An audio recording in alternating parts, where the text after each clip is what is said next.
Swastiastu, Namo Buddhaya, Salam Kebajikan. Good afternoon to everyone who has signed in today to Heritage 59, Divine Custody, a history of Singapore's oldest Teochew temple. I would like to extend a very warm welcome to all of you.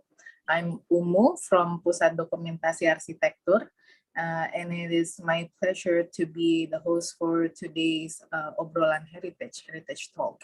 So this Obrolan Heritage is a monthly talk hosted by Pusat Dokumentasi Arsitektur in collaboration with Indonesian Institute of Architects, Ikatan Arsitek Indonesia, and facilitated by Trisakti University.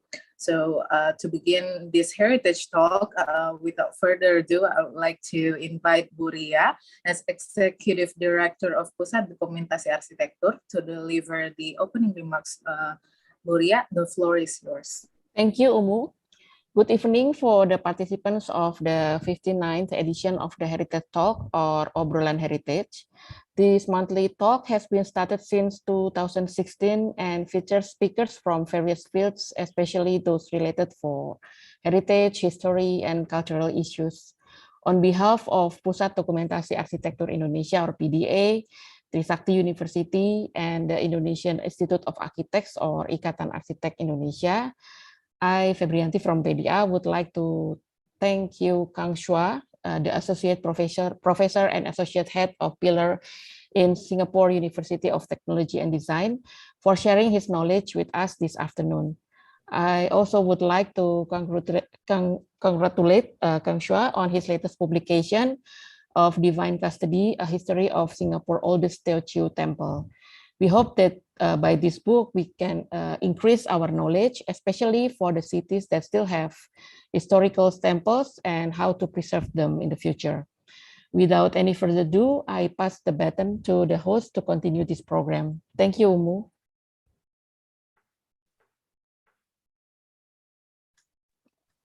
Thank you very much, Bu Ria, for the wonderful remarks. So before I continue, I would like to go over some technical details. The most important one is to keep your microphone in mute during presentation, and the rest of the rules I would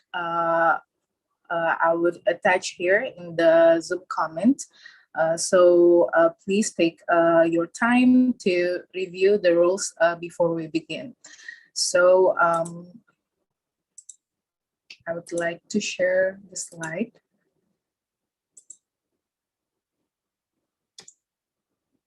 So in 2 hours or so, we will cover the theme of Divine Custody is a history of Singapore's oldest Teochew temple by Kang Shua.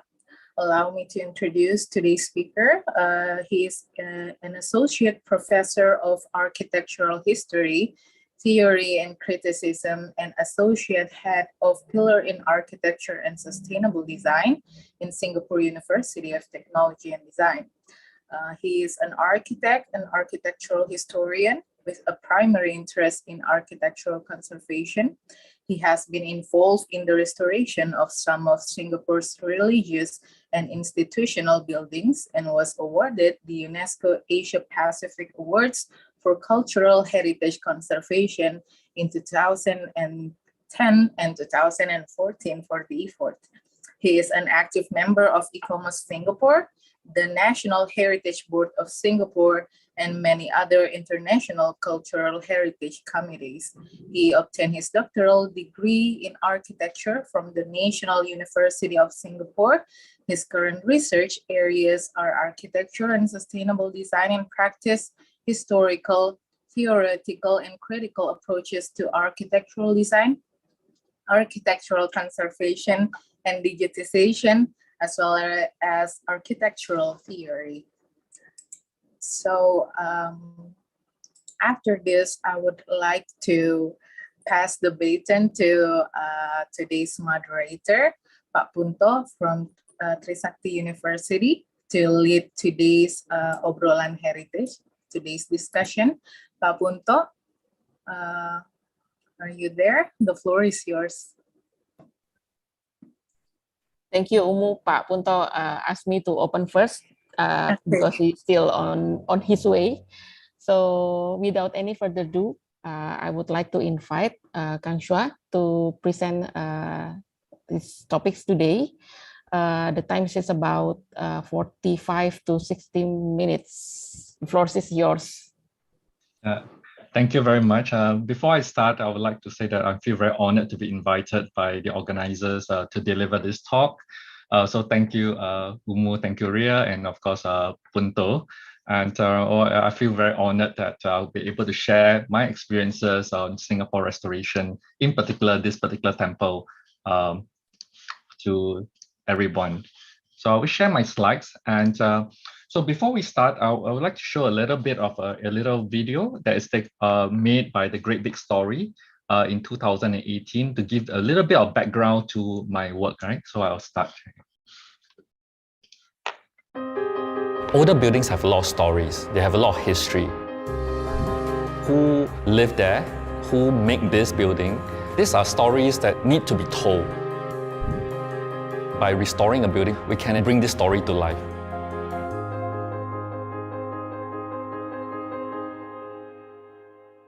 This great big story was made possible by Raffles, Hotels and Resorts.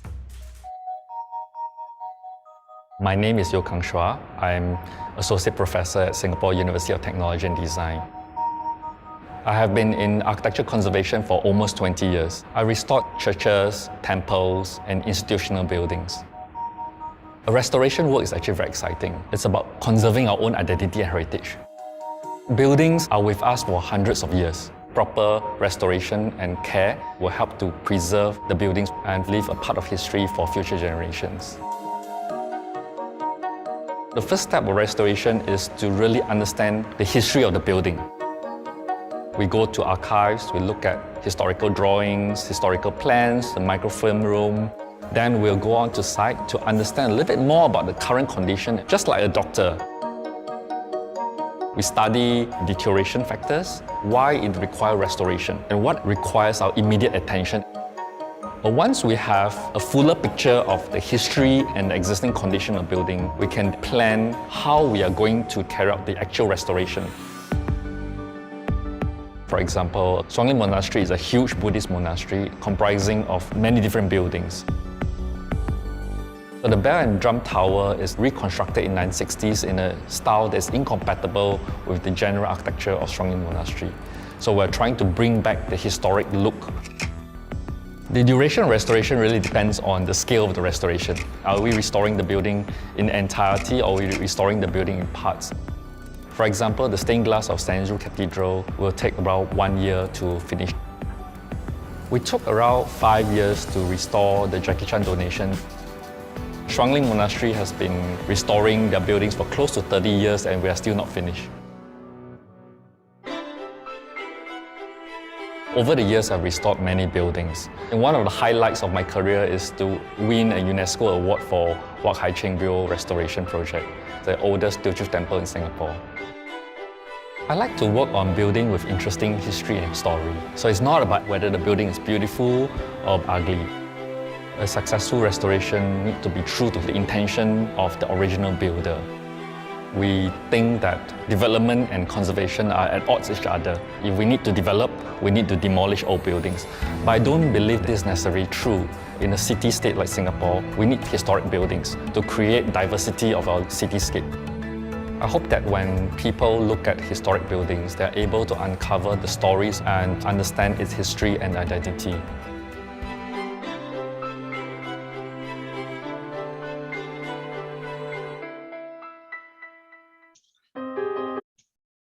So that's a little video clip of myself done by Great Big Story in 2018. So I hope that gives a really background of what I do for a living. The topic of today's lecture is actually the result of 2 books and of course with 1 restoration project. The restoration project actually was between 2010 to 2014. So it's quite some time ago, right? So 2014, so it'll be 7 years, completed 7 years ago. And thereafter, with the completion of the restoration, I continued to work on the research of the building. And I came up with two books. One is the Chinese language books. The photograph of the cover, the front and back is on the top. And this year, I came up with the English book, Divine Custody. Both books the content is different. The Chinese book focused more on the traditional craft, while the English book focused more on the architecture and social history with a little bit of architectural craft. One of the reasons why there are two books with two different content is the difficulty of translating or transliterating Chinese terms, especially technical terms, into English. So sometimes because of that difficulty, I decided to do two books. So so you can look at the content page here. So these are the content page of the two books, the Chinese and English. As I mentioned earlier, the Chinese books basically talks about the architectural traits and craft. So we have things like roof tiling, timber works, plastering, masonry works, right? Fresco, clay ornamentation, ceramic ornamentation, etc. As well, the table contents for the English books, as you can read here, that is primarily devoted to the architectural and social history, with one chapter dedicating to the restoration project, right? So before I begin, right, as I mentioned, the title of this talk is from my book, Divine Custody, A History of Singapore's Oldest Teochew Temple. So what is Teochew Temple? And here is a map of China. Most Chinese buildings in Southeast Asia, Singapore, Malaysia, and I think to a large extent Indonesia as well, came from the southern coastal region. So it's the south coastal region of China. And essentially what we have will be the various southern dialect groups, right? And what do we have here? So this is the Teochew Temple that we are talking about today, all right? So I just take note of the visuals of Teochew Temple. This is a Teochew Temple. And this is a Cantonese building, right? A Cantonese building, which is actually visually quite different from a Teochew building. So you look at this, and then you look at this, right? So the main difference is that the proportion and scale is very different. The color scheme is very similar. The Teochew building has a white color scheme and a gray color scheme. A Cantonese, of course, this is a black and white photograph, but it is actually a white and gray color scheme. The roof tiles are gray, right? And if you look at the ridge of the building, the ridge is straight, while the photograph earlier on, the ridge is slightly curved, a very slight curve, right? But the bulk of the Chinese building we have in Southeast Asia, they are the Hokkien's architecture, right? And here you have the roof ridge is again curved, but the color scheme is actually quite different. The roof tiles are not gray, the roof tiles are red, terracotta red, right? The early red. And so you have a very different visual outlook, right? So this is, and then we have another one there in Singapore, this Shuangling Monastery.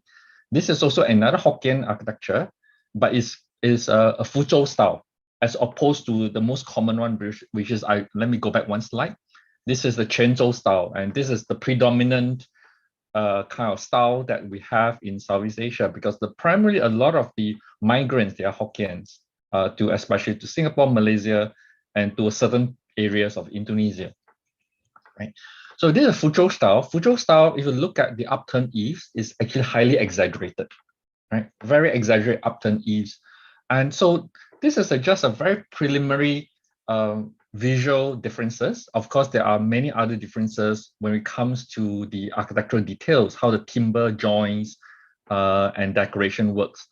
But generally speaking, while looking at the general elevation, we could say that generally the southern Chinese architecture, regardless of dialects, the roof ridge is curved or slightly curved, with the exception of the Cantonese, which is the bottom row. There's a Cantonese, the roof ridge is straight, right? The rest of the ornamentations and the colors have their own preferences based on different dialect groups. Some ornamentation are shared across dialects, some are not. So we can understand that within southern coastal China, the diversity of the architecture it's actually quite diverse, right? It's not homogeneous, right? Many think that Chinese Southern architecture is homogeneous, but it is not. So let's, with this very preliminary understanding of the various kind of vernacular Chinese coastal Southern architecture, let's look at the topic of today's sharing, right? Which is Wak Hai Cheng Bio, or also known as Yuen Hai Ching Temple. And here, this is the oldest master plan of the town of Singapore on the left, right? That is known as the Jackson Plan of 1922. And if we zoom in the square box, you can see that along the coast, there's a series of buildings or association and temples. And the one closest to the Singapore River in the smaller red box, that is the site that we're talking about. So that is the Wak Hai Cheng Bio, right? Occupied by the Teochew. And if you move to the left, right, Futakchi is a temple that is jointly organized by the Hakkas as well as the Cantonese. And then to the left again, you have the Info Hui Kun. Info Hui Kun is a Hakka association. And then to the left, we have Tien Hock Keng, which is Hokkien temple. Right. So this is the plan of the temple that we're looking at. This plan is actually quite unique. If you look at the plan, there's actually two temples within one temple, right? And one of the things about a Teochew temple is that comparatively, compared to a Hokkien temple, and if we can use this term called extrovert for Hokkien temple, the Teochew temple is actually what I call introvert, right? Along the street is actually a very high boundary wall that is actually punctuated only by one entrance gateway. So along the street front, the streetscape, you see boundary wall and punctuation of a entrance gateway, and you enter the gateway to a front courtyard. And once you are in the front courtyard, you see the elevation of the two shrines, right? And then the two shrines on the left and the right is dedicated to the various gods, right? The two gods.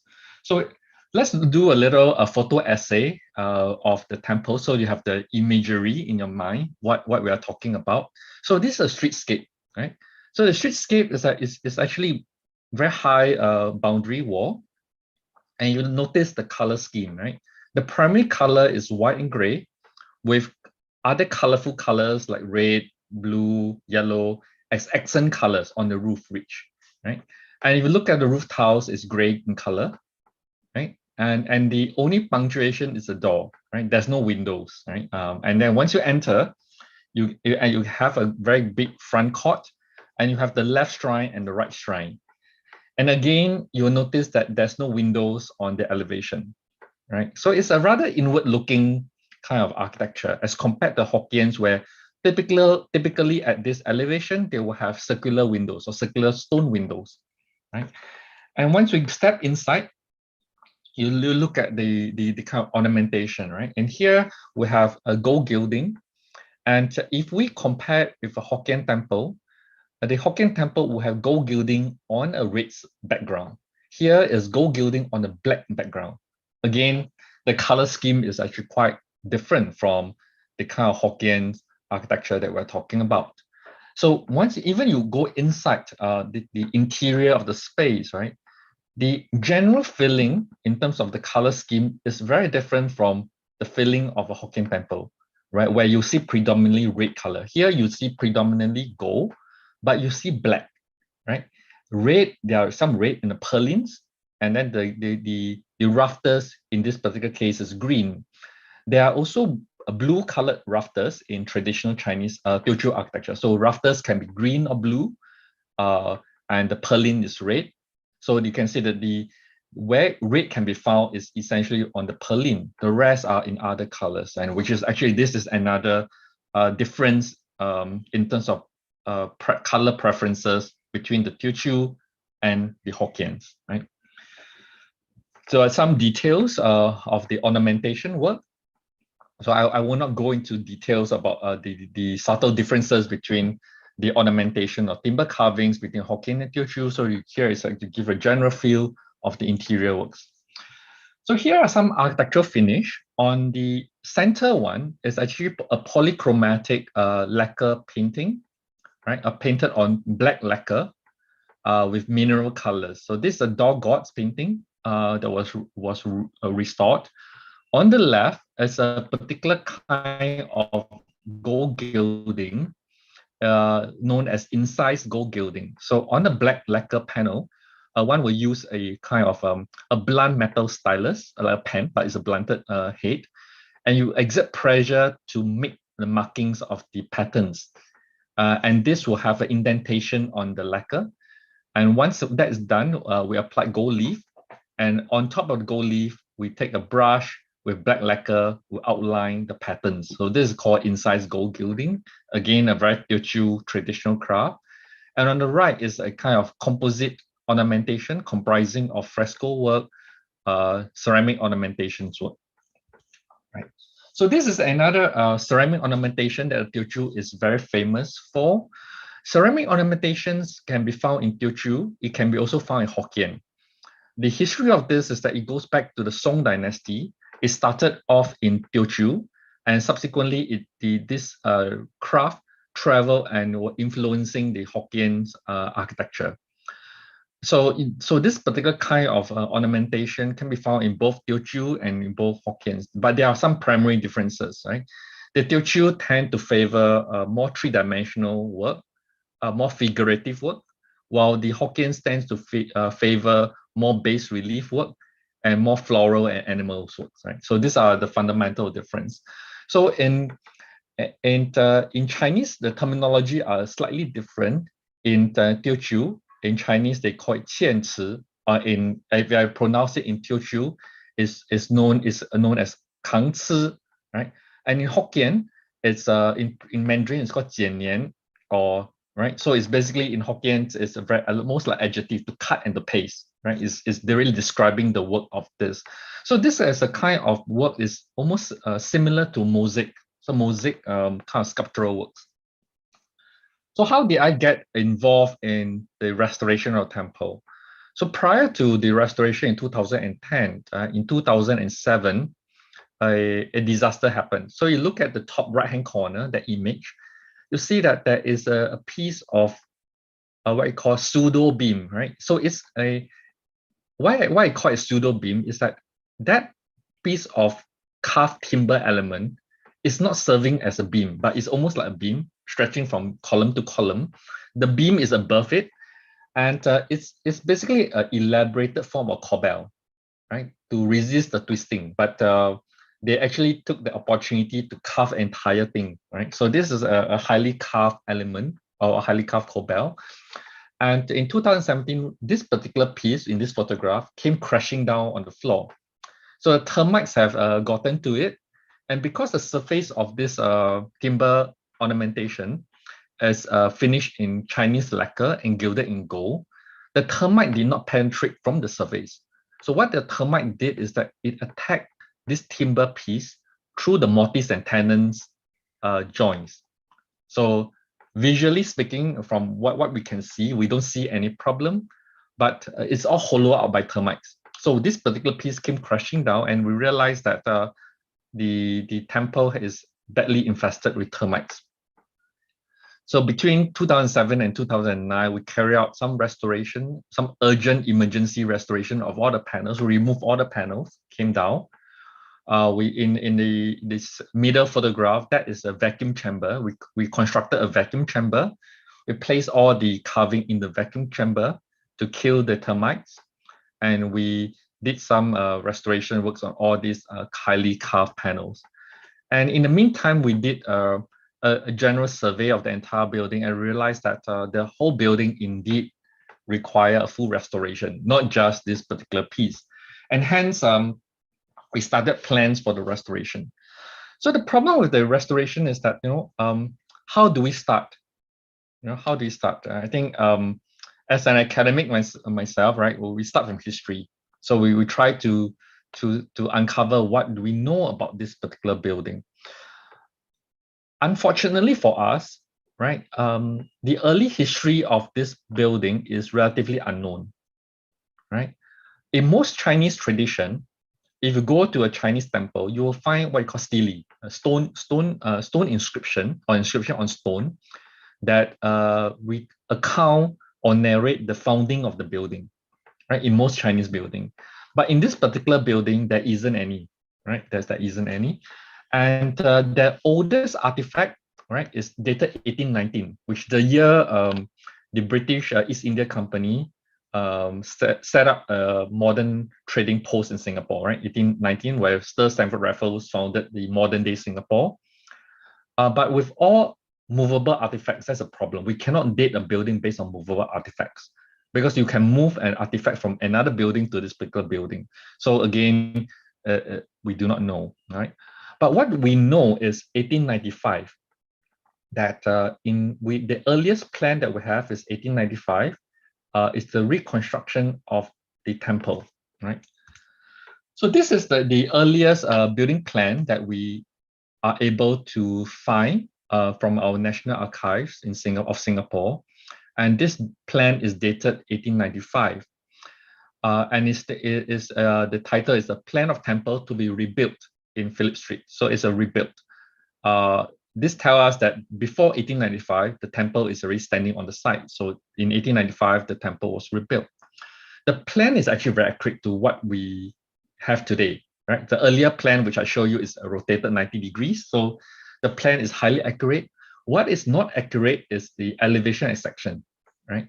And this led me to speculate that the early days, the plans will have to be, the authorities, the colonial authorities, make sure that the plans are accurate because of taxation issues. The taxation is due to the area of the land, right?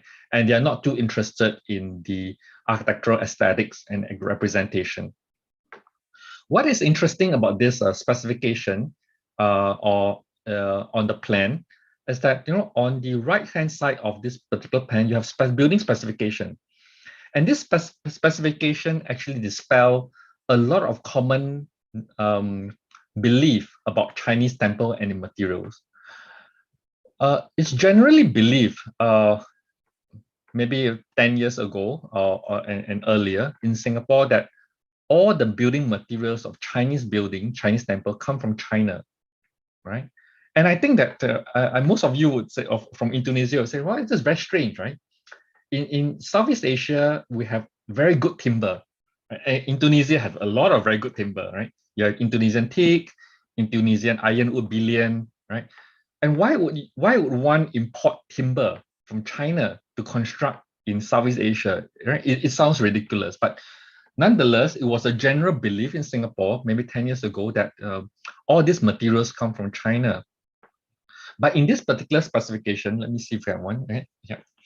I highlighted in underline in red, and I type it out and you say all timber to be of billion wood or Tampines and Daru, right? So billion, the way they spell is BILION, but it's billion, which is an Indonesian ironwood. Tampines is another wood. In Singapore, we have a town called Tampines New Town, so it's named after this wood. Daru is another wood. So we know that the timber constructed that was used in the 1895 reconstruction is actually Southeast Asia timber, right? And we also extract some timber samples, and I actually sent it to Bogor University in Indonesia. So one of your colleagues in Bogor actually helped me to analyze the timber samples, and we actually confirmed that the samples were from billion, or billion or ulin, right? So that's the timber. So we actually can confirm that indeed the specification is correct with physical samples of the material. So here, thereabout, after we are able to source for historical plans, we try to source for historical photographs. So the photograph on the left is the oldest photograph that we can find of the temple. And although it's undated, there's no date to this photograph. The man standing on the right shrine helps us in the dating, right? The man standing with his back facing us, he wears a pigtail. So that is probably the late Qing dynasty period, right? He has a pigtail. The photograph on the right is dated to 1960s. And there you see the boundary wall. And the boundary wall is interesting because in subsequent years, the boundary wall is actually demolished and reconstructed with a different boundary wall. So this photograph gives us the basis of reconstruction for the boundary wall. When we enter the boundary wall into the front courtyard, right, here we have two photographs, one from 1960s and one in 1994, right? You can see that essentially the elevation and the plan is quite true to that of the 1819 plan, right? And so this is in 1994 and 1997. Between 1994 and 1997, there is one round of restoration in 1994 and 1997 between that, right? And you'll notice that by then the boundary wall have changed, right, into this green colored tile, glazed tiles. I mentioned earlier in Teochew architecture, it's very seldom that they use this green colored glazed tiles. Right? They don't, right? And they have removed the front elevation timber balustrades, right? So you compare 1984 and 1997, the front elevation timber balustrade is gone, right? And we look at the interior, 1994 and 1997, the surface finish of the beam have changed, right? So earlier I showed a photo essays of the interior where it's gold gilded on black colored lacquer. So in this case, 1994, this is a very highly dusty interior. They didn't clean the gold. The gold gilding is still there. But after 1994, what was done is that that restoration is actually very harmful. They repainted the beams in a very simplified Suzhou style, right? They clean up the dust of the rest of the carvings, which reveal the gold gilding, which is fine. And you will see in 1994, the walls, right, is actually white colored porcelain tiles, right? So those are actually already altered. And then in 1997, you have red pink colored homogeneous tiles again, right? So while they did not restore it back, they just updated the tiles. This is what when we were on site in 2010, right? A lot of the ornamentation are degraded. And this is the ceramic sharks ornamentation, the qianci ornamentation. You will see that there are a lot of losses on the heads. The ceramic chips have lost, right? And then so we went up to the roof, we do documentation before planning what we want to do with the restoration. This particular temple is gazetted as a National Monument of Singapore in 1997, after the 1994 to 1997 restoration. So the government, the Singapore government, actually drew up a series of regulation. Right? So we have a series of rules and regulation drawn up. But we have to bear this in mind, right? This set of regulation is only drawn up in 1997. I mentioned earlier in my last two slides that the 1994 to 1997 restoration is problematic. It was problematic. It changes a lot of the character of the building. And when the government based a regulation on the 1997 restoration, the preservation guidelines itself is problematic because it's based on something that's problematic, right? But fortunately for us, the owner of the temple, the Nian Gongxi, prior to the 1994 to 1997 restoration, they commissioned a series of surveys. And so this is an extract from the measured survey. And it has very detailed drawings, hand drawings about the different ornamentation. And you can see that in the government guidelines, which is highlighted in red in the top part, that's the government guidelines, is a blatant copy of the 1994 commission survey. Basically, they copy the measured survey and put it in the guidelines, right? So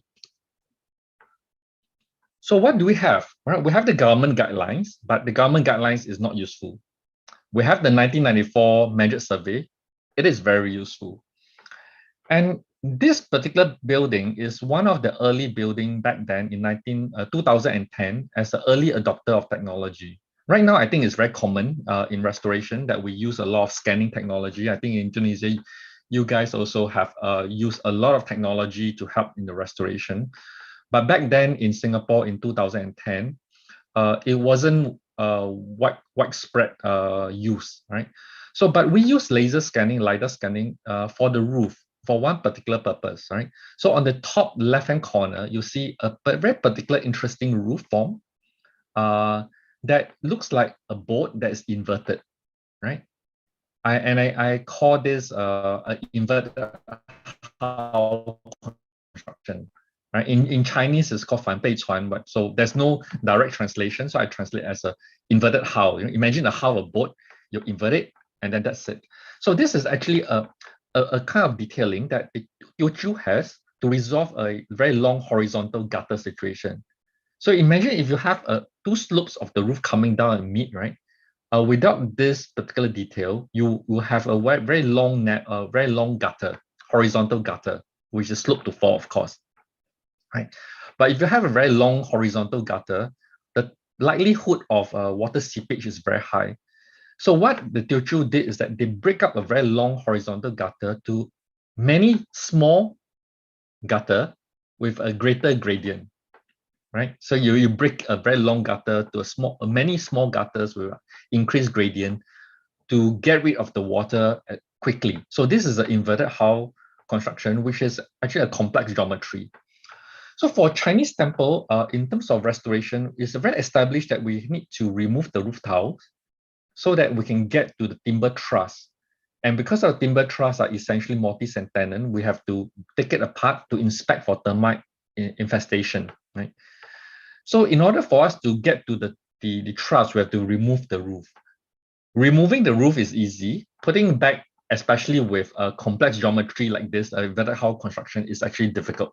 And hence, we decided that we need to do a LiDAR scan to understand the geometry in order for us to help us put the roof back after we have restored the timber truss beneath. Right? We also carry out other experiments with different kinds of scanning technology. So this is actually structured light scanning. So apart from LiDAR, we use structured light. But I must very admit that this structured light scanning, we fail miserably, right? So the image on the left is actually a carving of a lion's strut. And this is the tail portion, high relief, a lot of voids. And the image on the lower right, is the result of a scanning. You can see that we have a lot of missing gaps in our data. So we also understand that, the scanning technology, even up to today, there are limitations in helping us to do documentation, especially with this kind of very high relief kind of carvings. Once we did all the various studies, we drew up two drawings, axonometric drawings, essentially for the client, right, the owner, for them to understand what is the changes. So I apologize for the small resolution of this drawing, but essentially what is the change is that the boundary wall will be changed, right? We'll put it back using the historical photograph as reference. So it is more in line with the historic Teochew architecture. We decided to put back the front elevations balustrade, the timber balustrades, right?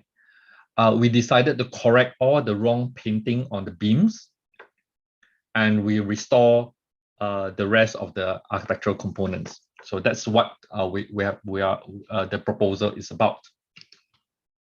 So we started off from the roof, right? As I mentioned earlier, we need to remove the roof in order to get to the timber truss. So here you have a temporary tentage that's put up, right? This is not an ideal situation, the photograph on the left. This is with metal cube staging with tarpaulins. In the ideal situation, we should have a much bigger roof. But because of site constraint, we have a little room on site, right? The building actually is comprising all the way to the building boundary, the land boundary. So we don't have extra space to construct a better temporary roof, and hence we use the staging. So if we have the opportunity of luxury of space, we should have constructed a better temporary roof. And thereabout, the craftsman is removing the roof ornamentation so that we can remove the roof tiles to get to the timber truss. So the left photograph shows the timber truss that is being removed, right? And you will see that the roof ridge is actually held in position, right? So the roof ridge is hung in the air with appropriate supports, while the timber is being removed for inspection. And the photograph on the right shows how badly the timber is deteriorated at the ends, right, where it sits on the gable wall, right? A lot of timber, wet rot decay, and termites infestation issues. Here, where photograph basically show the craftsman making new purlins, where new purlins have to be replaced. The rule of thumb for us is that we divided the timber works into two components according to the timber trades, right? In Chinese carpentry or timber trades, right, there are two traditions. One is called 大木, which is literally translated as big timber, and the other one is 小木, literally translated as small timber. So big timber and small timber. And if we really want to translate English, it's carpentry and joinery. So carpentry or 大木 or big timber is all the structural timber works, right? And joineries are all the carved timber works that is quasi-structural. They're not exactly structural, they're quasi-structural.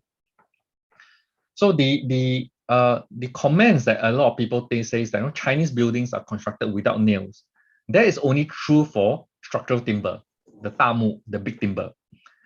There are nails being used. For example, nails are being used to nail the roof rafters to the purlins, right? There are nails. So nails are used in non-structural timber components areas, right? So here a series of photographs showing the restoration of the roof ornamentation, right? Here we have a craftsman doing finishing touches, the dragon using ceramic ornamentation. So these are more image of the ceramic ornamentation. Unfortunately, I would say that 80% of the roof ornamentation have to be made new, replicated. The reason is, right, in the 1994 to 1997 restoration, right, Portland cement was used to repair the roof ornamentation.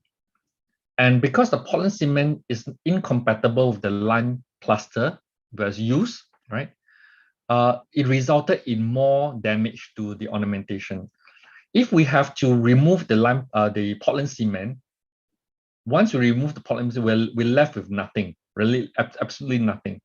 So this is a very unfortunate case is a wrong restoration in 1994 to 1997. It resulted that almost 80% of the roof ornamentation has to be replicated. So here's a series of photographs showing this particular craft. It's actually ceramic bowls that is specially fired. These are specially fired bowls, and the glaze is only on the outside. The inside of the bowl is unglazed, so it's still porous, right? So the craftsman will use some pliers, cut it to shape and sizes. And the reason why they fire in bowls is that because the base of the bowl, the body, and the rim have different curvature. And because of the different curvature, it can create complex geometry for the three-dimensional figurative work, right? The lower middle image, that is a kind of Teochew roof tiles that's highly porous. And those are being used as a kind of a scaffolding for this particular kind of work. So you can see the next photograph, the kind of scaffolding. So they'll use the very porous kind of tiles as scaffolding to create a kind of basic form before they build up with cut ceramics. The face and the hands are made of lime plaster, and the lower right image are the kind of various kind of mineral pigment that is used to paint the hands and the face as a kind of fresco style painting, right?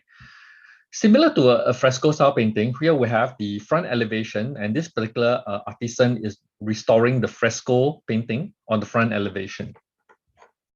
So here you can see the front elevation. There is a series of fresco work, and I'll go into details of fresco. So this is an image of the fresco work prior to our restoration.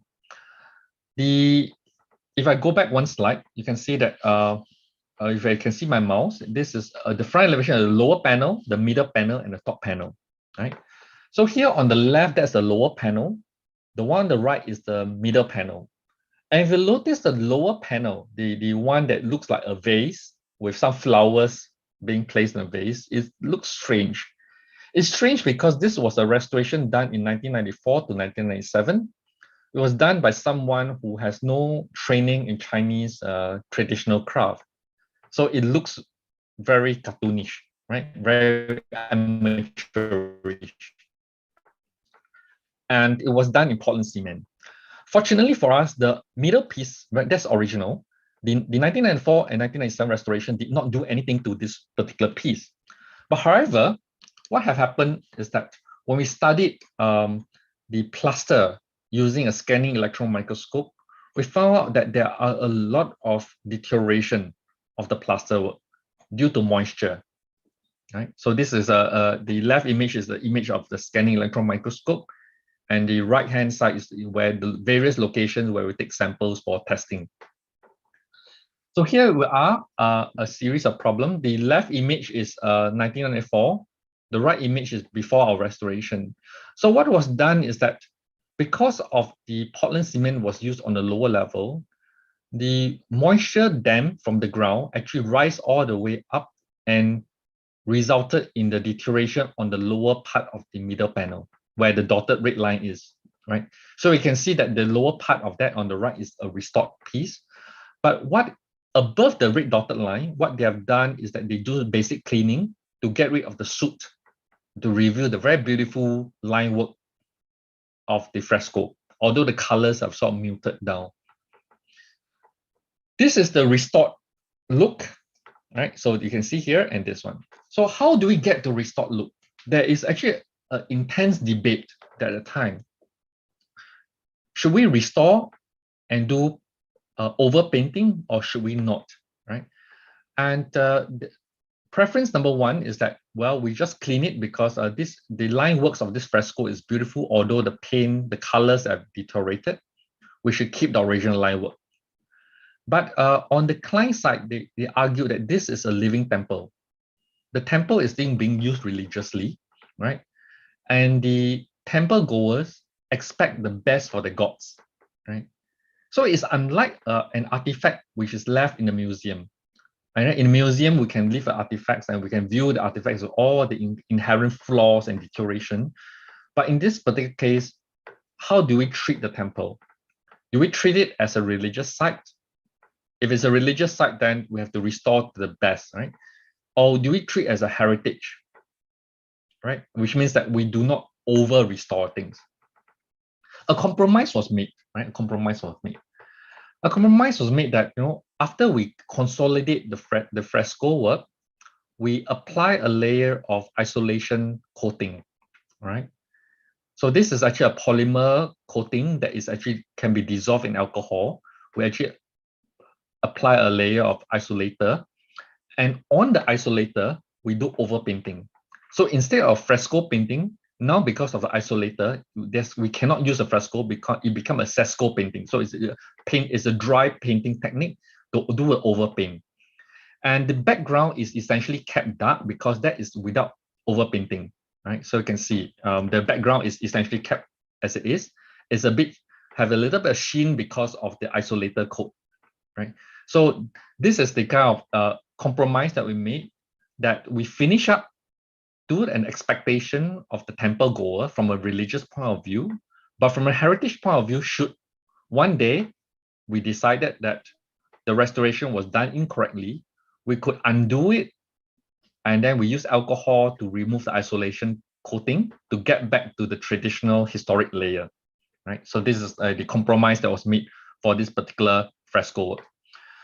Here, this is the craftsman doing finishing touches to the lower portion. And here, because of the vase was done previously in the wrong method, this will fully recreated using traditional techniques, right?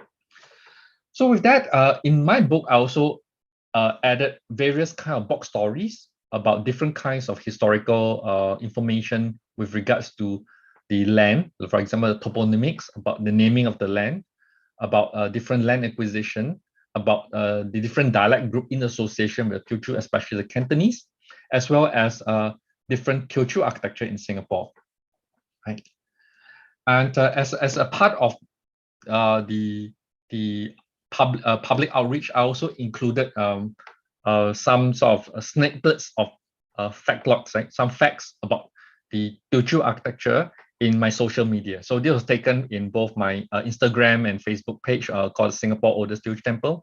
That give a little bit of fact logs or facts, right? A little nuggets of information with regards to the temple. Right?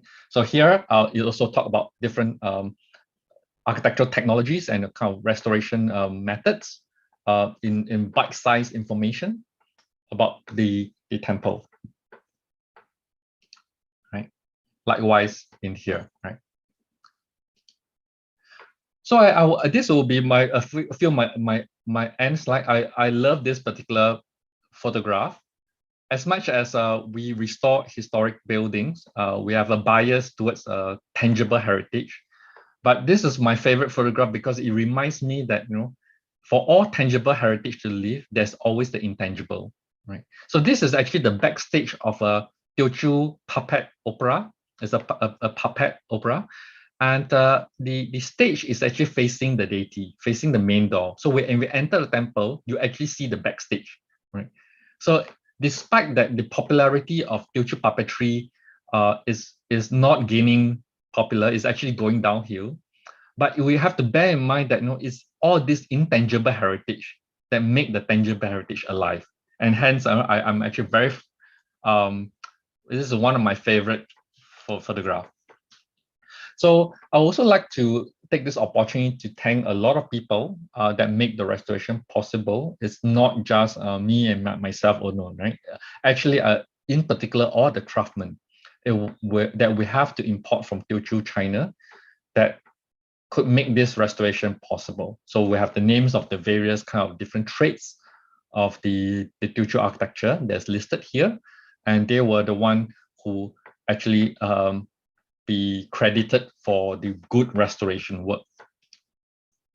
So if you allow me, I'll make some publicity for my book. Right? So this is for my book, and the publisher of the two books actually made a discount until the end of November, where there's a 15% discount. Right. So if you're interested, you may actually key in the discount code for the various the respective titles, and you can get a 15% discount for the book. Thank you very much, and I'll be happy to share and to answer any questions that you have. Thank you. Thank you, Kang Sua. Sorry for being late, but no worries. Yeah. Very interesting and very inspiring, yeah. So I don't know where to start, but I think a lot of questions already given and raised by the participants. I have some remarks about your presentations, but what else we can say? Yeah, just accept that it's a very comprehensive work. Yeah, you involve research, academic research, and also you involve craftsmanship. Yeah, we do not. In Indonesia, we don't have that kind of experience, yeah. Of course, a lot of problem with funding, but also we don't have reference or regulations on that kind of thing, how we can do the restorations, yeah, or conservations. We also have problems with the separations between the practical work and work of university.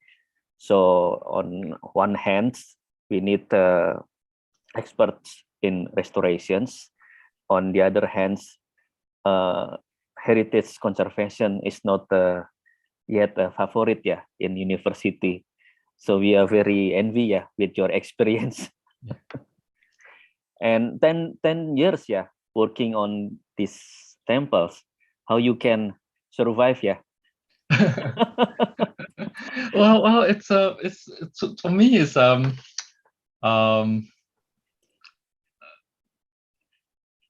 I suppose I enjoy working on the temple. That's why it can survive. But maybe I'd like to share my views, right, on what you say that about Indonesia and Singapore. Yeah, I think Indonesia is not too unlike Singapore, right? I think when we maybe 10 years ago in 2010, because this 2010 was the restoration, right?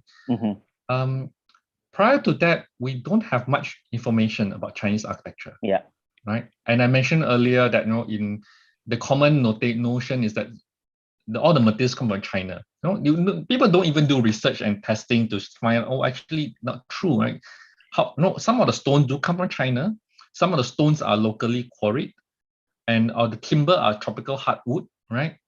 So not everything comes from China, but people tend to take wholesale. Everything must come from China, right? So there's a lot of people, maybe 10 years ago, 20 years ago, that we do not know much about Chinese architecture. And the reason why I start in my lecture to talk about the differences in Chinese architecture, especially in this part of the world, we have Teochew, we have Hokkiens, and Hokkiens, we have different kind of Hokkiens, right? I mentioned Chenzhou style, Fuzhou style, but there's also another style which we don't find in Singapore, but I do see that in Indonesia, the Zhangzhou style, right? And of course, we have the Hakkas, we have the Cantonese, different styles. And prior to that, not many people tend to want to understand their differences, right? And it could possibly because of the geopolitical reason that people don't understand, oh, that's Chinese, and there's no need to break down into very subtle differences on the stylistics, right? But from an academic point of view, once we can understand the styles, right, then we can do a proper restoration. Yeah. So I see some of the chat saying that Singapore is lucky because we have the craftsmen. No, we are not lucky. We don't have the craftsmen. Okay. So we are facing the same problem. Right? Maybe I don't know about Indonesia. Maybe you still have some craftsmen, but in Singapore we have no craftsmen. So which is why I say that the understanding of the style is important.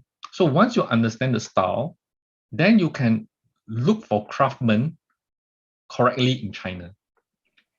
Right. Okay. And in the 1990s in Singapore, a lot of very funny things, right, that we learn from our mistakes, right? We restore one building, right, and I won't name the building. For example, a building that's Cantonese, but they got some Shanghainese to come and restore, right? Yeah. Well, they understand timber structures, but the stylistics of the aesthetics are different. The proportions is different. Yeah. So when the Shanghainese come and restore a Cantonese architecture, some subtleties will change. You change the character of the building, and that is wrongly made, right? Without a proper understanding of the style. So I would say that before we do anything, it's actually important that we really understand the architecture from a historical point, and realize that what we know and more importantly is what do we not know. Right? Because if we know that what we do not know, then we are able to ask the appropriate questions and seek the appropriate help. Yeah. And in Indonesia, we also had the problem in terms of preferences of the owner or the manager of the temple. For example, we had problem where the temple got damaged because of the earthquake or the fire, and the management board of the temple prefer to build new one or make it more beautiful, etc. What do you think about that? Well, although it's already a heritage, designated as heritage. I think it's a very complex issue. I wrote a paper maybe 2 years ago discussing this issue. Right? Because in conservation, we are heavily influenced by the West. Exactly. About the material, right? Especially the Venice Charter, right? Material authenticity, right? Exactly. And then in 1994, the Japanese came up with the Nara Convention, the Nara document authenticity, and then now the Bura Charter. So now it's actually slightly more relativist. In the past, it's more absolute. The material is material. So I suppose that the differences is that before the restoration, I think all the stakeholders have to agree. What I didn't present in my presentation is that in all this project, the stakeholders you have to sit down with stakeholders and to agree on the approach, right? And we are restoring this as both a temple, which is religious, as well as a heritage site. So they have to understand this. Yeah. And once when we have that understanding, there's another peculiarity in Singapore. I'm not too sure about Indonesia, right? When especially a religious site, it tends to be by committee decision. They have a committee, a temple committee, right? Or a building committee. And their term of reference is basically in Singapore is 2 years. And usually a restoration project takes more than 2 years. So halfway through the project, the owner change person, right? The representative change. And once they change, the idea of restoration, what they agree on by the predecessor, the new guy may not agree. And we have this problem. This is a man-made problem. So what I will always say that, before the start of restoration, is that it's good that on the owner side, they set up a committee, and this committee is for the entire duration of the restoration. You don't change the person in charge of the project halfway through the restoration, because it's not good for the restoration. Yeah, they follow through the restoration. So you don't change the chairman, you don't change the makeup of the committee. So that's another part that is not really technical work. It's actually all the software part of managing the expectation. Yeah. And in your case, whether is the National Heritage Board or governments also involved in the decision making? Yes and no. This building is owned privately. Okay. It's in a private ownership, but it's declared as a monument, right? So whatever restoration, the government has to approve. Right? And we run into some problem because the government guideline, the 1997 guideline, is based on a very bad restoration of 1994 to 1997. So whatever we propose now, or the previous restoration, it doesn't go down well with the guideline, because the guideline wasn't well prepared, right? So we have to justify, of course. We meet up with the authorities, we justify why, we provided proof to show that their guideline is not correct, and why what we are doing is correct. So all these are underlined by international practices. So we try to do that, and so there's a lot of negotiation with the government. Because you were also member of the heritage panel, or yes, I'm not sure what is the name. Yeah. So I'm also a member. I sit on a few government committee. One is the Urban Redevelopment Authority. The previously is called Conservation Advisory Panel. Yeah. And now they have changed the name, called the Heritage and Identity and Partnership. Right. So they changed the name. HIP. HIP. And on the National Heritage Board is the Heritage Advisory Panel, which I recently my term just ended this month. Right. So that's my various position in the government. But then independently, we wherever that decision made to this building, I have to recuse myself. So there's no interest. Okay. Thank you, Kang Sua. Okay, there are already a lot of questions coming. I think Pak Udaya Halim is also want to say something, because already your camera is already on. Pak Udaya, I invite you to share your thought about what Kang Sua presents. Hello, good to see you, Pak Udaya. Good to see you, Kang Sua. That was a very great talk. Sorry, I apologize. I just joined half an hour ago. Okay, yeah, it's amazing. So our project is still waiting. Okay, for other friends, I would like to tell you that, okay, Dr. Yo is helping me, okay, with our current Rembang restoration. But as what you heard just now, okay. It's a house or a temple, or what kind of it's a Lim Capitan in Rembang. I think Ria knows the house. Okay, yeah. So now we suspend it, okay, make it slow down because of the COVID, because we were expecting Dr. Yo to come. Okay, anyway, so I just say hello to you. Okay, good. Yeah, thank you very much. Okay, I'll give it back to you. Thank you, Pak Udaya. And also Mbak Ria has questions. Mbak Ria, I also invite you. Please, Mbak Ria, questions, comments. Yeah. Because Mbak Ria, like Kang Sua, is also member of what we call it in Indonesia is Tim Sidang Pemugaran, ya. And Jakarta TSP has also problem with the temple, Chinese house, ya Mbak Ria. Yeah, yeah. Just recently, there is the head school that coming to us because they want to restore a house. I think it's a nobleman house. Yeah, formerly That, it's a captain, also is captain house. yeah, and it's used for Becoming the school. a school. Yeah, and in 2017, I think it was damaged and going crash. And they want to restore, but yeah, they're still looking for funding, and it's only a small part. I think it's the back part of the house. It's not complete at all, so they plan to restore it, but they're still looking for funding and the architects. Mbak Ria, sorry Mbak Ria to interrupt. Is that the one you told me in Jakarta? Ya, SMP 32. Ya, sayang ya sampai sekarang ya belum ya. Ya, belum ada funding Pak. Okay, yeah, hopefully. Okay. Yeah, I want to ask Kang Shua regarding the craftsmanship. I thought it first that it also come from Singapore, but you said that it's imported from China. China, yeah. So is there any knowledge transfer between the China craftsman and the local craftsman, and is there any apprenticeship and system or something like that? Is it in a hierarchy on the craftsman? Yes. Unfortunately, there's no knowledge transfer, and this is a very sad part on Singapore, right? I think Indonesia probably have a better chance in knowledge transfer than Singapore. In Singapore, since the 1990s, right, we don't have people working in traditional timber work anymore. Zero, right?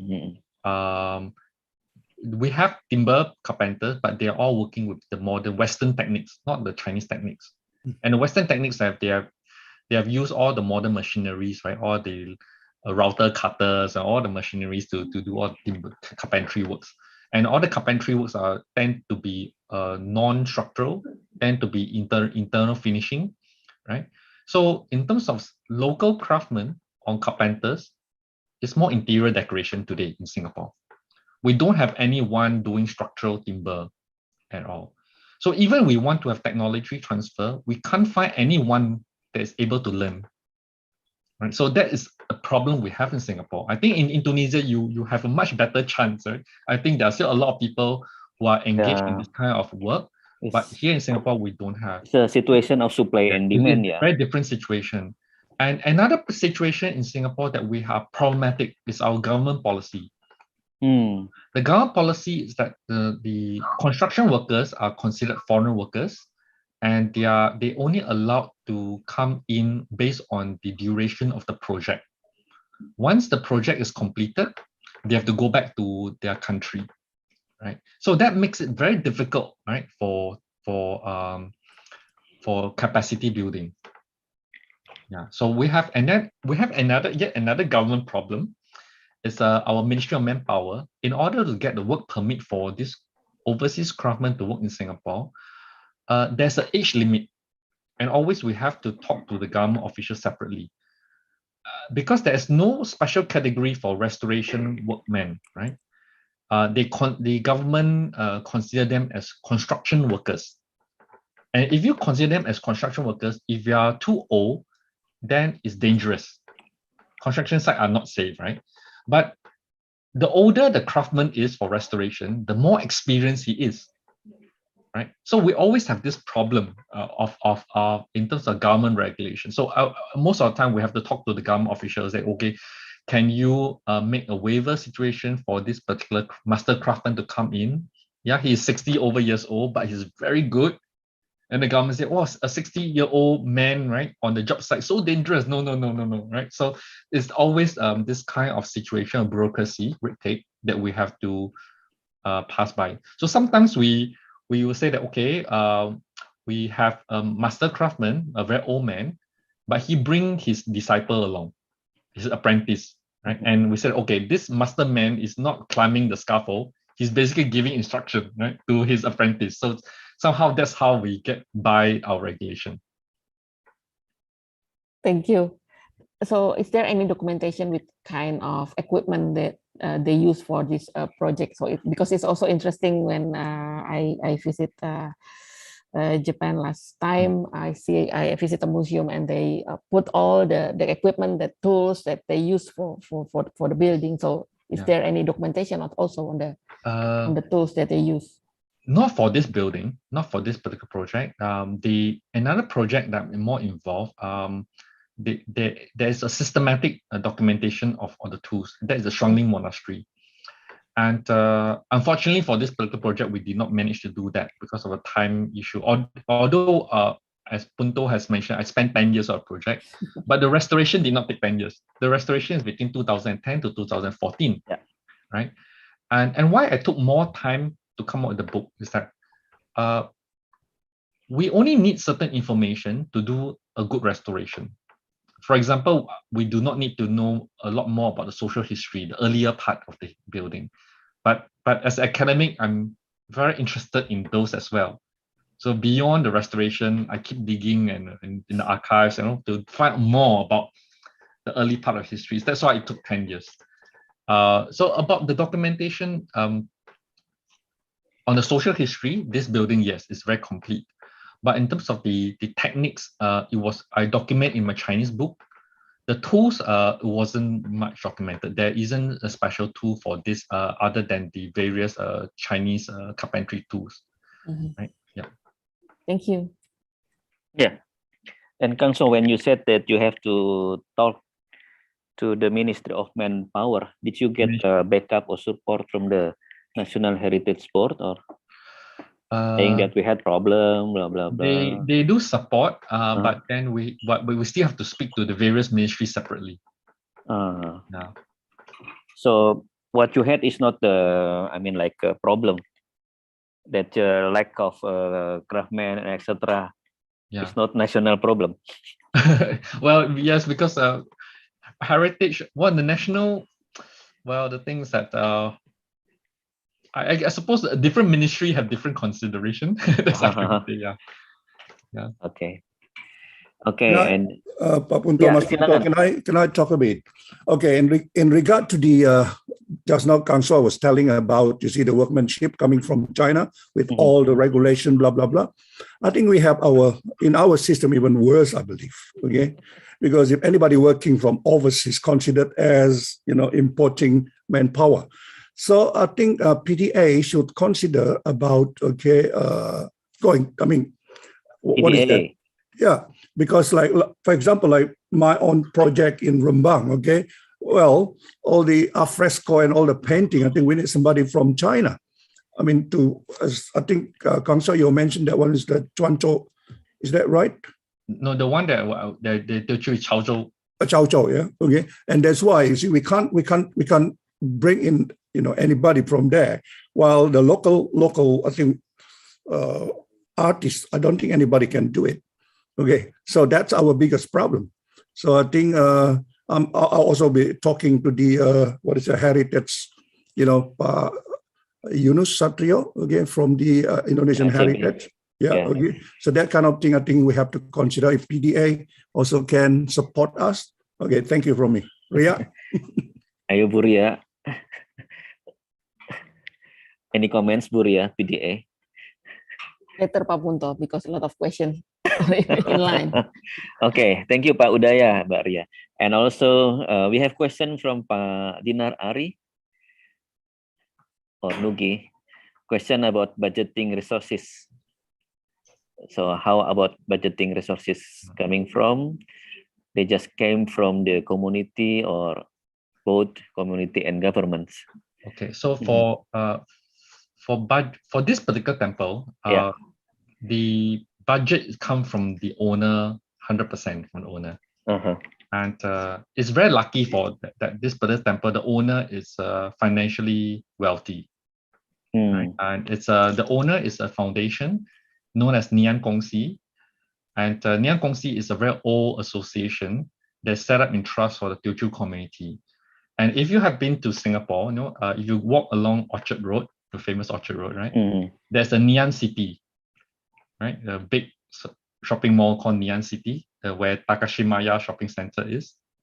That property belongs to this organization. Oh, okay. Yeah, so they get their annual money from all the properties that they own, and they donate their proceeds for charity and philanthropic purposes, and including maintaining the temple.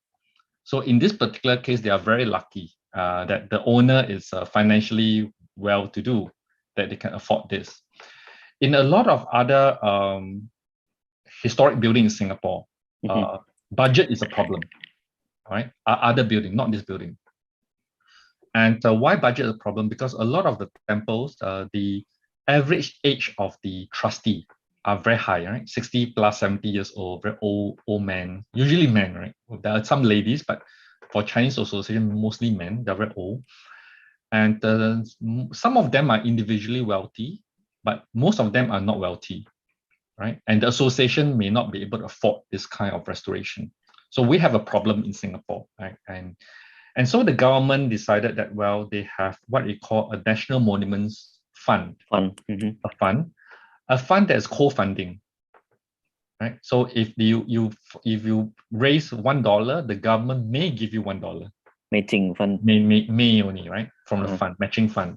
And then there's another scheme called a tax exemption scheme. A tax exemption scheme is basically if you get donation, the donor will get tax exemption from the income tax. Right now, the tax exemption is 2.5 times.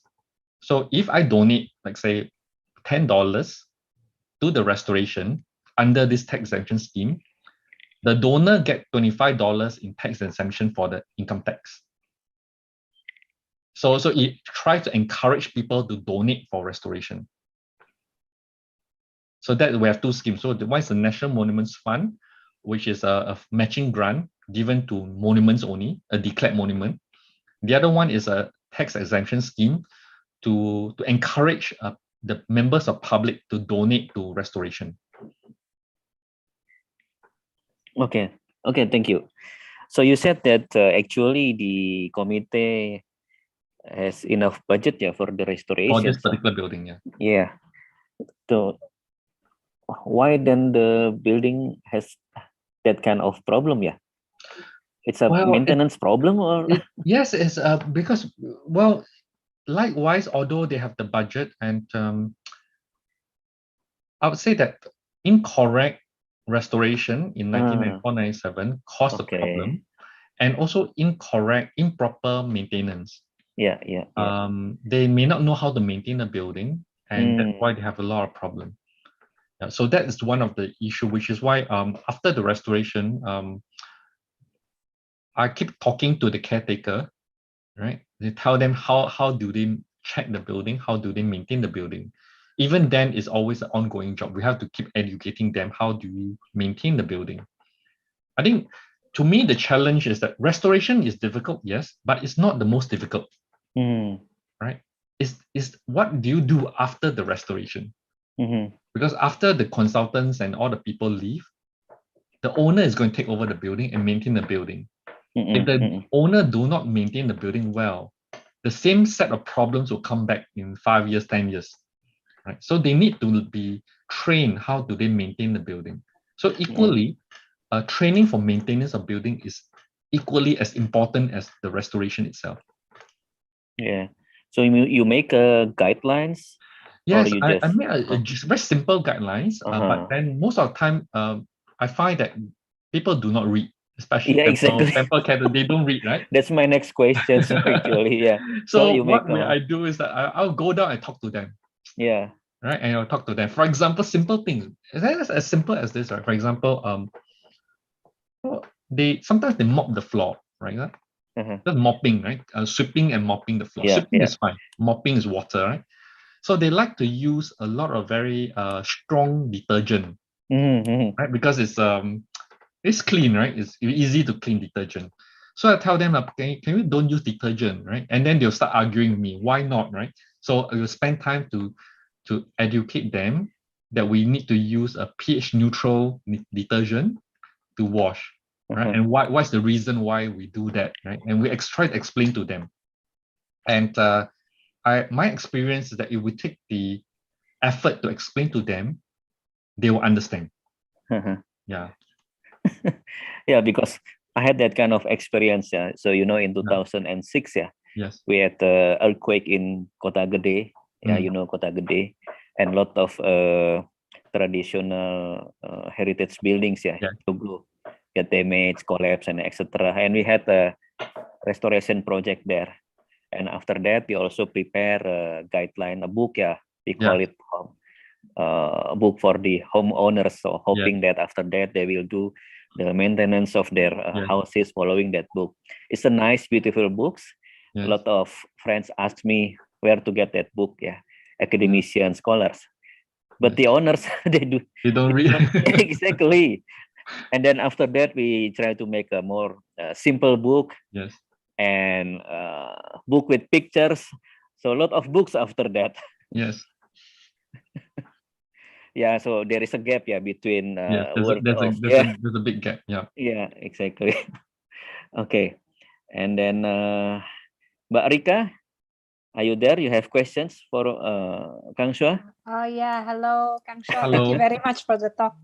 I think you touched quite a lot of issues that is so relevant to our audience here today.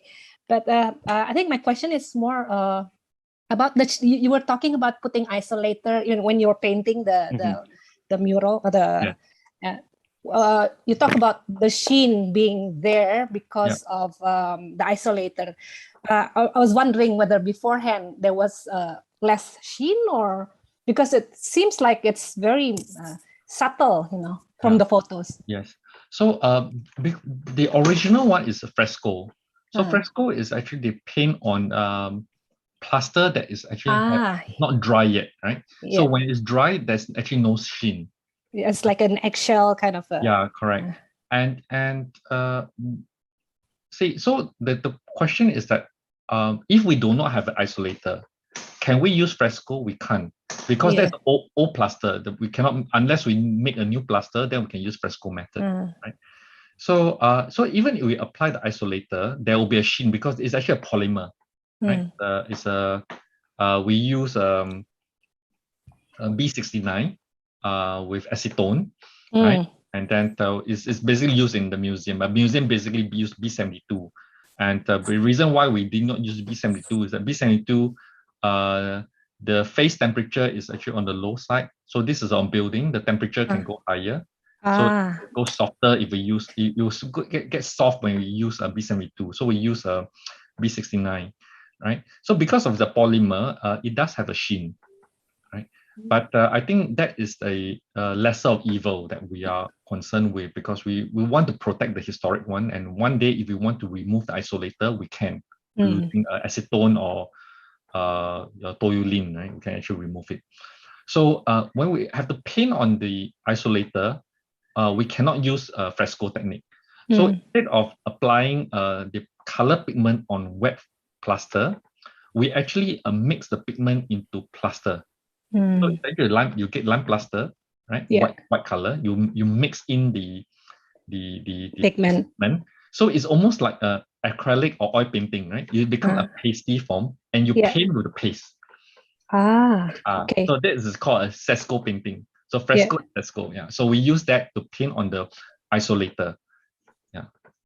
But it looks okay. I mean, it looks okay. It looks okay from the photograph. So I was wondering how when you talk about the sheen, how there's a little bit of a sheen because of the polymer content, the plastic content. Okay, interesting. Thank you, Kang Shua. Okay. Thank you, Mbak Rika. Then also question from Mas Pak Nugi, Dinar Ari. Can you get specific pattern or proportions as significances which construct the temple envelope or datum from your long efforts? I'm not sure I understand the questions. Pak Dinar Ari, are you there? Can you join the discussion, Pak Dinar Ari, please? I'm Nugi, Pak. Oh ya, maaf ya, silakan Pak Nugi.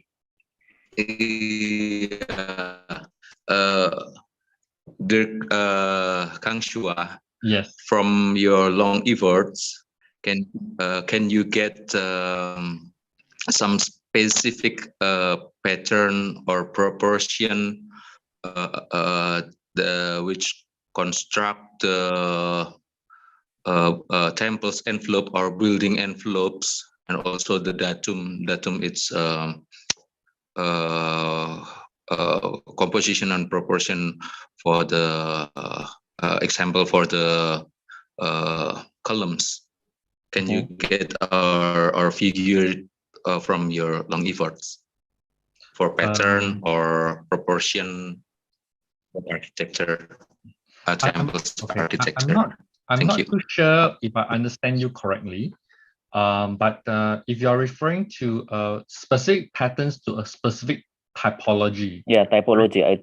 I think yes. Yeah, his question so is as about I started my lecture, we say that there are Teochew building, Hokkien building, and Hokkien there are the Quanzhou style, Fuzhou style, and the Zhangzhou style. And basically by saying that there is a Teochew style, there's Hokkien style, and various kind of Hokkien style, there are different typologies already. Right? And within each typologies, there are preferences in certain motifs, certain color preferences, certain way of construction, right? So for example, sorry, I don't have a photograph here. If you look at a Cantonese building, right? In Cantonese building, I'm not too sure in Indonesia, do you get Cantonese building?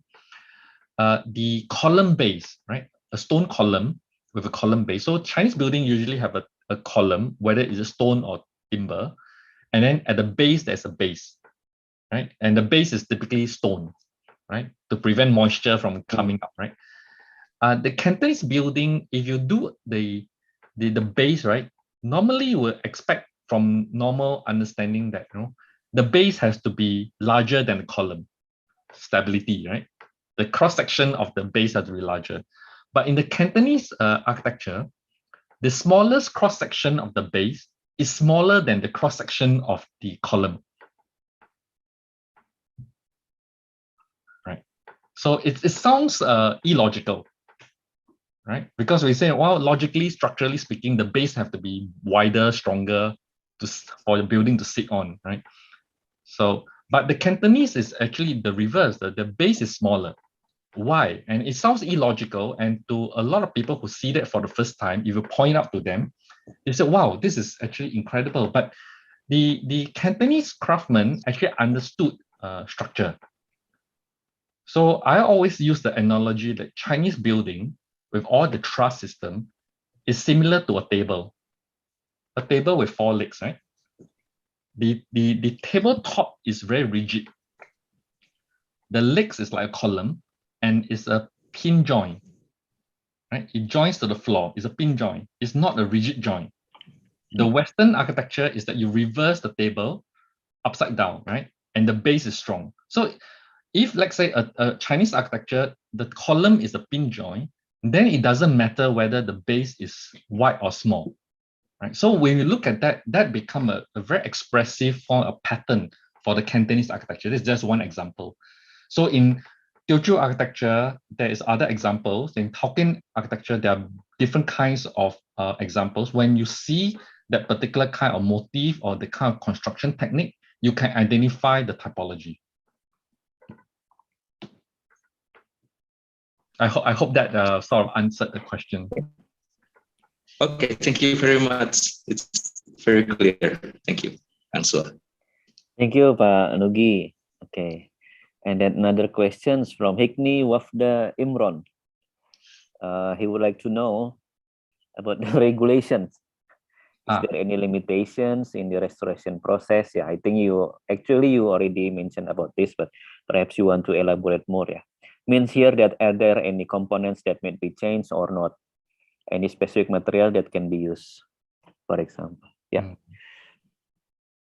Can you repeat the question again? Is there any limitations in your process, in the restoration process, according to the regulations? Yeah. According to regulations. Yeah. So, for example, is there any regulation concerning number of components that might be changed? Oh yes. Because it's a national monument. Yeah. All changes have to be approved.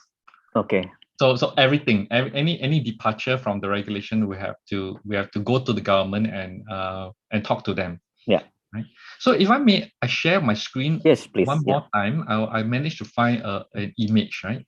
So to answer the previous question. So sorry, this is in Chinese.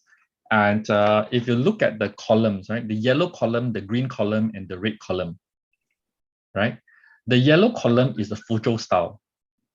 The green column is the Quanzhou style. So Fuzhou and Quanzhou are both in Hokkien. And then the red column is the Zhangzhou, which is Hokkien, and Chaozhou, which is Teochew. Zhangzhou and Chaozhou, geographically in China, they are very close to each other. So they share certain similarities. So the top row, the first row is a bracket, right?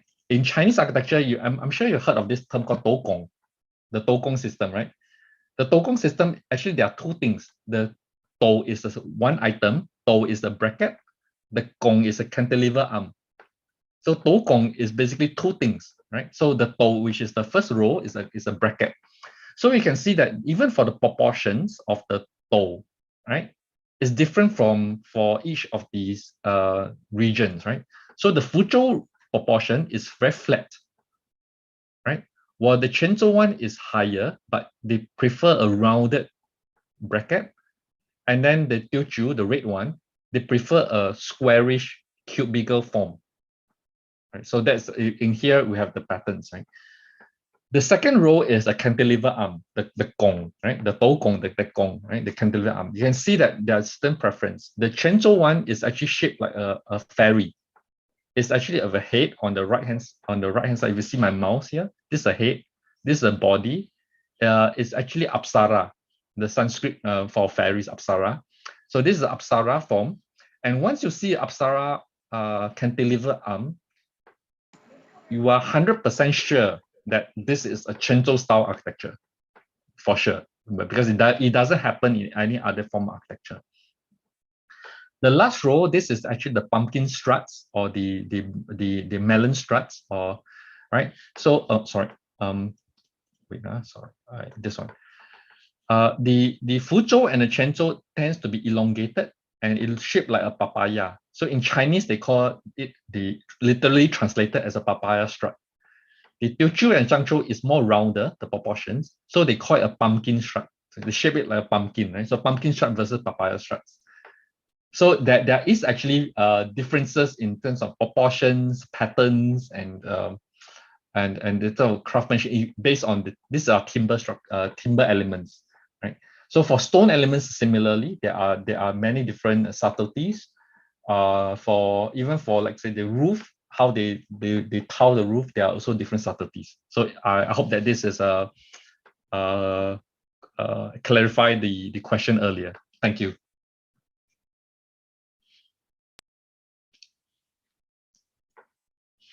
Kanswa, yeah, you also mentioned that the building has problem not only because of the termite, but also moisture. Yes. Or capillary. Yes. If I'm not wrong. So can you also share the problem and how you solve it? Yeah. So moisture, there actually essentially we know that moisture comes to the building in two ways, from the top and from the bottom. Right? From the top, okay. The top is actually make sure that the building is watertight. Right, and good architectural practices and construction practice will make sure that you do not have water ingress from the top. Water from the bottom is a little bit more tricky because historic buildings do not have a damp-proof cause or damp-proof membrane. They don't have DPC or DPM, right? So they are just bricks, right? And then they'll design in such a way that water get absorbed, but evaporates from the wall, make it the wall porous, right? Which is why I think increasingly we in the conservation world, we keep telling people to use back lime to make the wall breathe. Breathable wall. Breathable, and the paint system make it breathable. But apart from that, in this particular building, because it's very close to Singapore River, right? So the water table is actually very high. And because of surrounding development are all high-rise building, they are all basement construction, it made the water table worse. Every time they have a new construction, the water table changes, right? And so that what we have done is that we do chemical injection to create a chemical waterproofing layer, Do you have picture? Sorry? Do you have picture? I don't have a picture right now. So what we have done is that if I describe it, right? Yeah. Above the ground, around 250 to 300 mm above the ground, we drill holes at around 45-degree angle into the wall. Okay. Right? And then we will actually, there are two methods. One is gravity fed and one is pressure grout. I personally prefer gravity fed than pressure grout. Right? So we will allow the chemical to be fed into the holes by gravity. Right?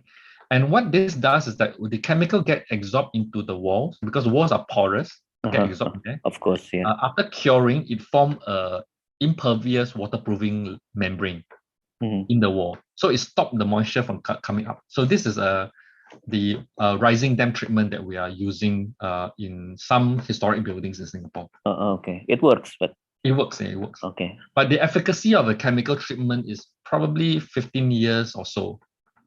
50, 50. 15. Oh, 15. 15, Okay. around there because of the chemical. But I think with improvement to the chemical technology, I think it may increase better. Yeah. Okay, thank you. So I also want to invite Pak Arya Abieta, also our professional architect in conservation. Pak Arya. Yes. Yeah, interesting Apa to hear the solution interesting. Kang Sua related to thank you. the moisture problem. What do you think, Pak Arya? Kang Sua, actually, thank you very much. Actually, you already share your knowledge and your experience dealing with historic old buildings. Especially, if I'm not mistaken, you specialize in Chinese Peranakan architecture, isn't it? Then you can have a range of Chinese Peranakan architecture in Singapore. It's interesting. Thank you. But yeah, like you said before, that the moisture problems now you're coming with solution by having a dam barrier, waterproofing membrane barriers. Beside it, there is any solution of the, you talk about the breathable plaster, breathable walls.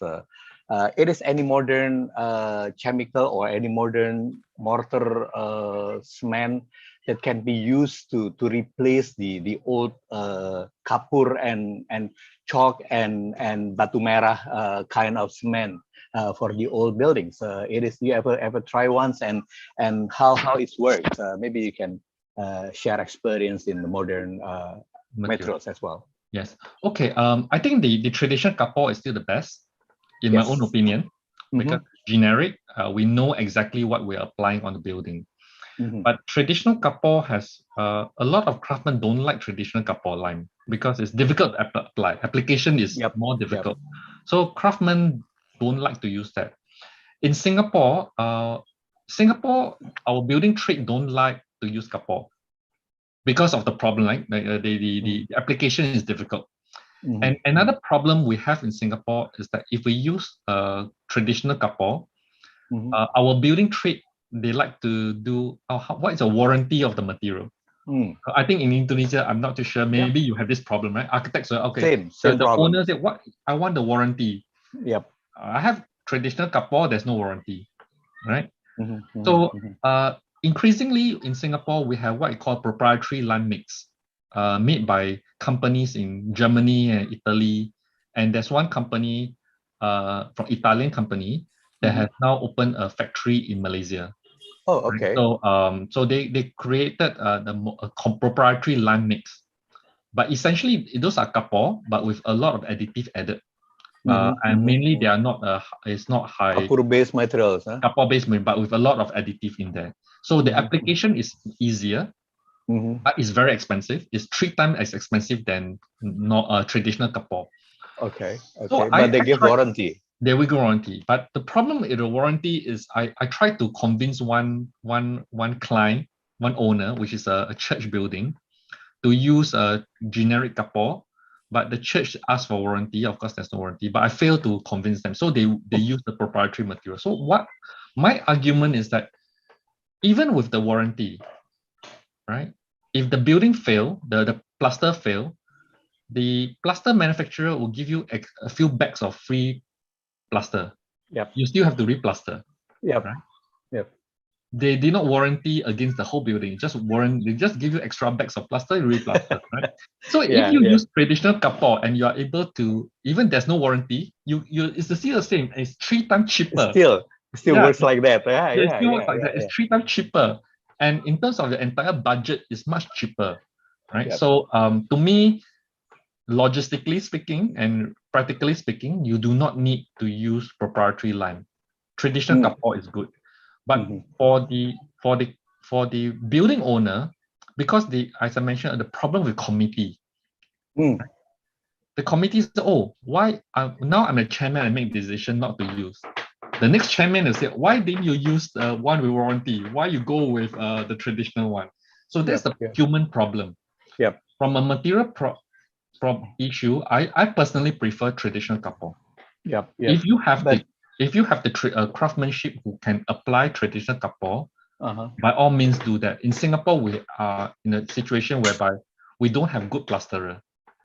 So we have to use the more expensive things, which may not be better. But how about dealing with bigger buildings?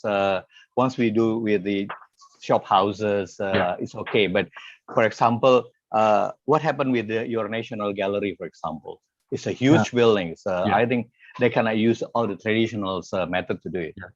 The National Gallery, they don't have kapor because that is actually Shanghai plaster. Oh, okay. So maybe I give you another example. Raffles Hotel. Raffles Hotel did a restoration recently, completed restoration last year. So Raffles Hotel also very big. So they use all this proprietary lime, the proprietary kapor, the new lime made by the Italian companies. Oh, okay. Yeah. Okay, so they use more to the industrial materials than the traditional materials. Yeah, they use industrial size, materials. the size of the buildings. Yeah. So okay, thank you. Yeah, for Malaysia, I'm more familiar with the Malaysia context. Malaysians still use traditional kapor because in the town called Ipoh, in Ipoh they have a lot of very nice, beautiful limestone quarry where they quarry the limestone to make kapor. Different quarry will have a different quality as well. Yes, that's right. It's very difficult in Indonesia because once we imported the kapur from somewhere else, they become a difference, and then the quality, the quantity as well is another problem. So if you may allow me to elaborate a little bit more on this Teochew temple, you know, the roof ornamentation that I talked about, they use kapor, right? They use lime for the fresco work. The Teochew kapor, the lime is from oyster shells. Oyster shell. Yeah, it's from shell. It's not from limestone. Right? The one used in Malaysia are from limestone. So in Teochew, they actually burn oyster shell to get the kapor. Because oyster shells are from the sea, so there are some minerals in it. So it's also slightly different. Good. And how about the paint? Because everything's breathing, but the paint is not. That's another problem. Paint have to be breathing so as well. Increasingly in Singapore, we cannot go back to lime wash, of course. Nobody wants to go back to lime wash. We tend to, in Singapore, we advocate for silicate paint. Okay, silicate paint. So mineral paints. Yes, that's right. Now in Indonesia, some friends have already produced the paint as well. Yeah. But one thing is that I want to caution, right? As an academic, I think I have nothing against silicate paint. I think silicate is wonderful for breathability. But for silicate paint to work well, we have to strip down to the substrate before we can apply silicate paint. Right? We have to strip it down to substrate for good adhesion of the silicate paint. But one thing is that as a kind of academic research, right? I think it's important to collect the paint layers data before it's stripped down. Right? And so we know what historically, what are the different colors is being painted. In Singapore, it's very difficult for me right now. I've started collecting 10 years ago, but even then, I have very few samples. Reason because over time people strip down too much, and before I can collect samples, it got stripped down. So data is being lost. I think Indonesia have a better opportunity to collect information than in Singapore. We lost a lot of of things. I think it's a very painful historical lesson for us that we lose a lot of information. So before we strip down, I think as much as we advocate the use of silicate paint, we also need to tell them, before you remove all the paint layers, please document the paint layers. Right. Okay then. Thank you. Very By the way, interesting. back to the damp-proof membranes. Once you have all these kapur, plaster, mineral paint, and everything, then you still need the damp-proof membranes, because from Pak Punto experience, it's only 35% problems coming in the wall. So the other 65% is coming for others. Yes. So you're right. You see, if we have breathable building materials, technically we do not need the damp-proof membrane. We don't need, right? We don't need. But that's on the assumption that the water table, the historic water table, is the same as what we have today. Yes. But if the modern day water table is much higher, right, then I think we still need the chemical treatment. But so in Singapore, unfortunately for us, right, it was quite unique, right? Because of the Singapore water issue, we have a lot of challenges with fresh water. The Singapore government dammed a lot of rivers to create reservoir, right? And once you dam it, and in the city area where a lot of historic buildings are, we have the Marina barrage that dam the bay, right? Become fresh water. And because when it becomes fresh water, it changes the water table of the entire city, right? The water table become much higher. So a lot of our historic buildings then have this rising dam problem.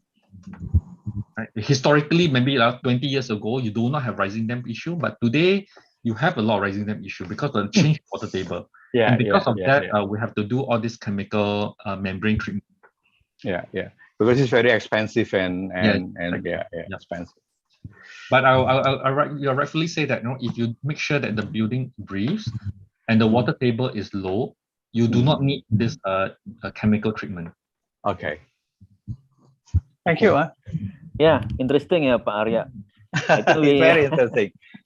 We must have. I need your numbers. I need your numbers and want to discuss furthermore.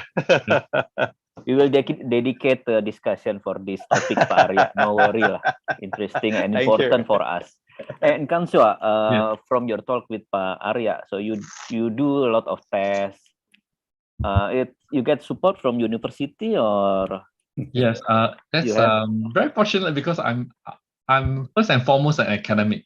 Restoration work is more secondary. I don't typically do restoration work, and there are people who do this for a living. Who do this full time. So I do restoration work for a few reasons, right? So number one is that, you know, the project is interesting for research, and I always as a condition for my involvement in the project, right, is that I must be able to do analysis and research.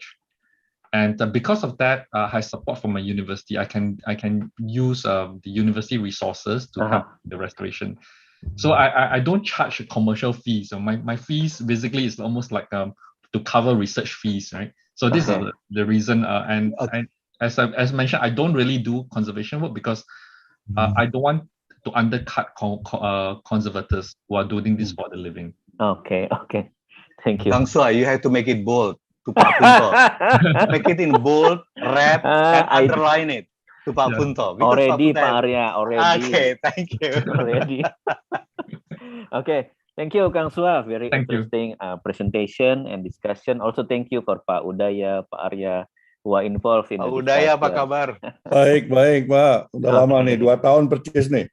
Okay, thank you. Because of the time, we have Pak Punto, terima kasih Pak Punto. Very good talk. But of course, we are not satisfied enough, unless we visit, your site, the temple, and you are there, also explaining again, I'll be your tour leader. I've been there 3 times. For that. Hopefully next year, Pak Udaya. Yeah. Border open in February.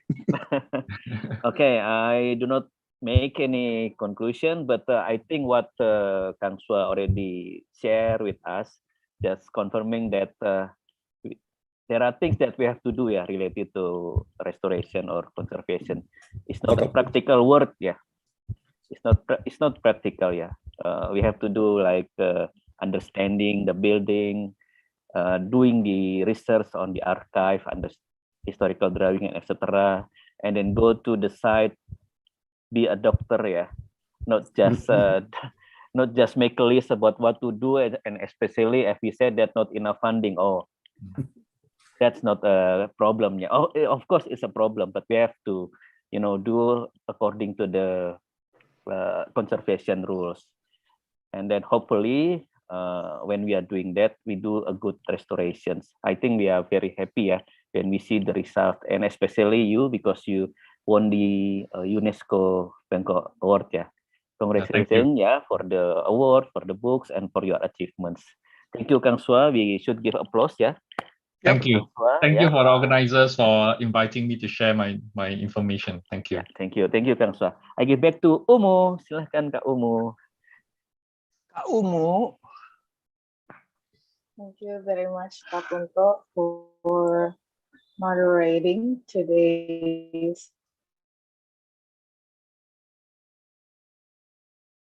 the books. For those of you who are interested in buying the books, you can see the links here.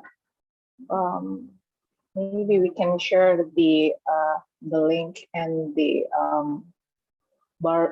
what is this, the QR code in our Instagram story as well. So if you're interested in buying those two books, may I interrupt? The validity for the so may I interrupt? The validity for the discount code for Divine Custody is until 31st December. The publisher extended the validity to 31st December, so it's not 15 December. Another 15 days, huh?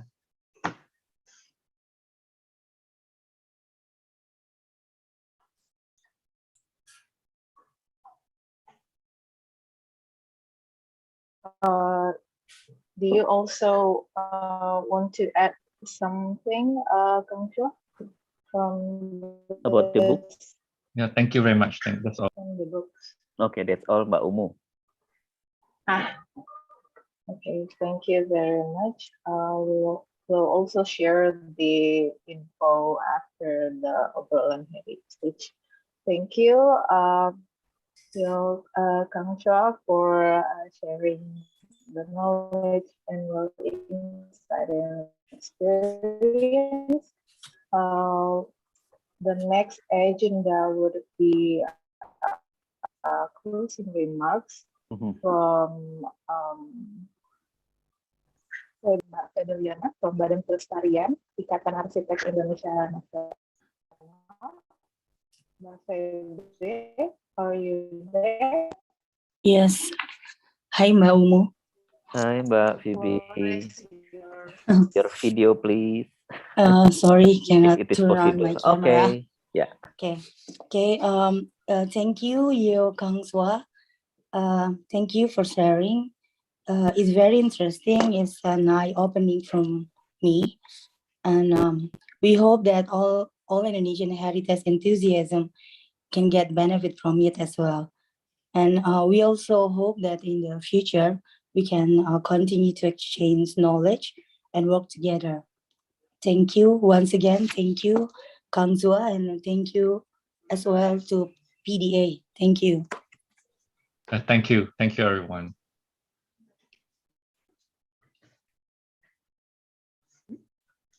Okay, bye-bye, everyone.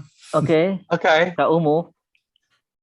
Okay, I think we need to still have to have picture session ya, Mbak Ria, before closing.